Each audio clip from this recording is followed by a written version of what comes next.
प्रेमानंद जी महाराज कहते हैं कि गुस्सा और तनाव को नियंत्रित करने के लिए हमें अपने मन को शांत और स्थिर रखना होगा। वे कहते हैं कि हमें अपने विचारों और भावनाओं को सकारात्मक बनाना चाहिए और नकारात्मकता को दूर करना चाहिए।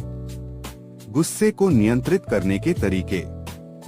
ध्यान और श्वास। प्रेमानंद जी महाराज ध्यान और श्वास के महत्व पर जोर देते हैं और कहते हैं कि ध्यान और श्वास ही हमें अपने गुस्से को नियंत्रित करने में मदद करते हैं। सकारात्मक विचार। वे सकारात्मक विचारों के महत्व पर जोर देते हैं और कहते हैं कि सकारात्मक विचार ही हमें अपने गुस्से को कम करने में मदद करते हैं। तनाव को कम करने के तरीके।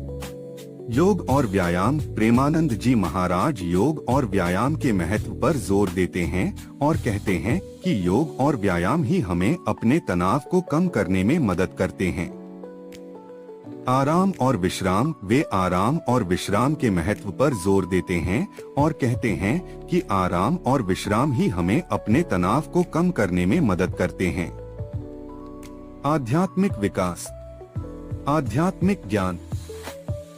प्रेमानंद जी महाराज आध्यात्मिक ज्ञान के महत्व पर जोर देते हैं और कहते हैं कि आध्यात्मिक ज्ञान ही हमें अपने गुस्से और तनाव को समझने में मदद करता है।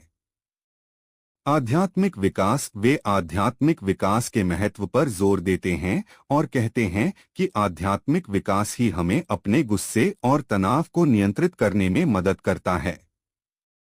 प्रेमानंद जी महाराज के अनुसार गुस्सा और तनाव को नियंत्रित करने के लिए हमें अपने मन को शांत और स्थिर रखना होगा।